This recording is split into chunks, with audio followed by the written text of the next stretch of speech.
Et tu crois de l'approcher et de dire ce qu'il y a dans ton cœur.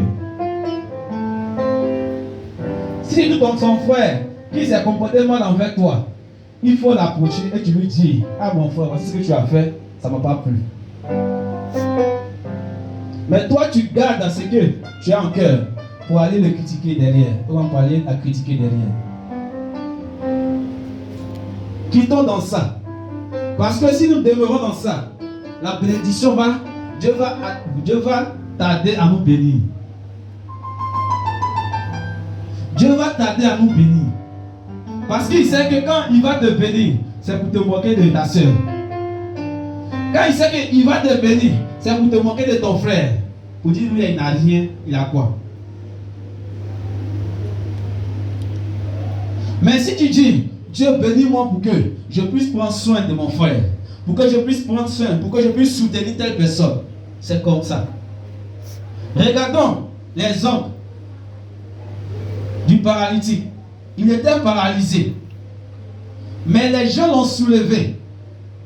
Et en allant, ils ont vu même que c'était bourré. Il n'y avait pas de route. Regarde comment, tellement qu'ils ont voulu, tellement qu'ils veulent aider leurs frères, ils ont même passé par la toiture. Car l'amour, ce n'est pas dans le cœur seulement. C'est ce que tu ressens dans ton cœur. C'est ce qui va se manifester. C'est pourquoi la Bible dit, nous tirons notre trésor de notre cœur. Tout ce qui est bon sont de notre cœur. Donc ce qui te dit non, l'amour c'est dans le cœur, c'est faux. L'amour c'est dans le cœur, mais c'est pas seulement que dans le cœur. Parce que ce que tu penses là, c'est ça que tu vas manifester, c'est ce que tu vas pratiquer. Si tu n'aimes pas ton frère, tu ne vas jamais aller lui rendre visite. Si dans ton cœur tu aimes ton frère, tu ne vas jamais le critiquer. Si tu ne penses pas mal de ta soeur, tu ne vas jamais la critiquer. Mais si tu penses mal d'elle, ou bien de lui, forcément tu vas le critiquer, ou bien forcément tu vas la critiquer. Parce que c'est ce qui est dans ton cœur.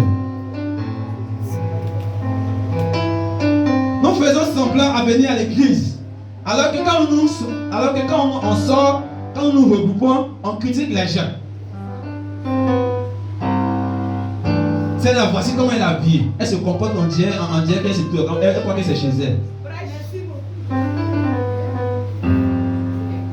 Lui là, voici comment il se comporte. Il pense que c'est pour lui à l'église. Mais tu réagis ainsi comme ça, le fait de dire ça te coûte quoi? Parce que la jalousie n'est pas de Dieu. Si tu es jaloux, tu es un sorcier. Si tu es jalouse, tu es une sorcière. Parce que ce qui pousse le sorcier à aller détruire son frère, c'est la jalousie.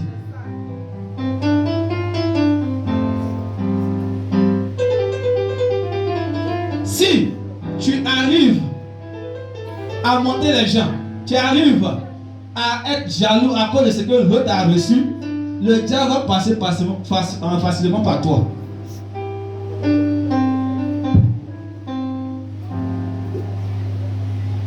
Parce que la jalousie n'est pas un fruit de Dieu, mais c'est un fruit du diable. Le fait de critiquer son frère n'est pas un fruit de Dieu, c'est un fruit du diable.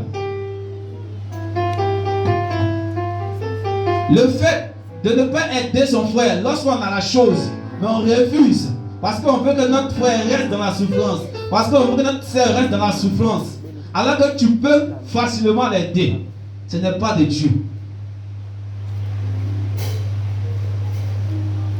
Parce que si Dieu regardait ça, il n'allait pas nous bénir. Mais chaque fois, malgré qu'on essaie d'imiter Dieu, on demeure, parfois même on marche hors de sa voie. Mais ni de jour, il veille sur nos vies. Ni de jour, il compte sur nous. Ni de jour, il nous éloigne des mauvais chemins. C'est pourquoi ce matin tu es ici. Sinon, il y a des gens qui ont prévu des choses ce matin, mais ils n'ont pas pu se réveiller. Il y a des gens qui ont prévu faire des choses, qui ont prévu venir à l'église ce matin, mais ils n'ont pas pu se réveiller. Mais Dieu t'a fait la grâce. C'est parce que tu es grosse, ou bien c'est parce que tu es gros, ou bien c'est parce que tu as une femme qui a appelé à Dieu, qui t'a fait la grâce d'être en vie ce matin. Ce n'est pas ça. Mais c'est parce que Dieu, il attend encore que tu bannis de ton cœur la jalousie. Que tu enlèves de ton cœur, que tu quittes dans les groupes de moquerie. Car il a dit dans le psaume que sous ceux qui s'assoient, qui s'associent pour critiquer leurs frères, pour qui s'assoient pour se moquer des gens, de la manière dont ils s'habillent, de la manière dont ils se vêtent, de la manière dont ils mangent, de la manière dont ils parlent. Toi, tu as vu, diable.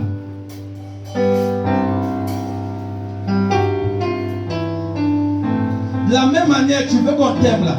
C'est de la même manière que tu dois aimer l'autre aussi. De la même manière que tu aimes tes enfants, c'est comme ça que tu dois aimer les enfants des autres aussi. De la même manière que tu aimes ton frère là, c'est comme ça que tu dois aimer les frères des autres aussi. Toi, tu ne veux pas privilégier tes frères ou bien ton sang et puis négliger et dénigrer les autres.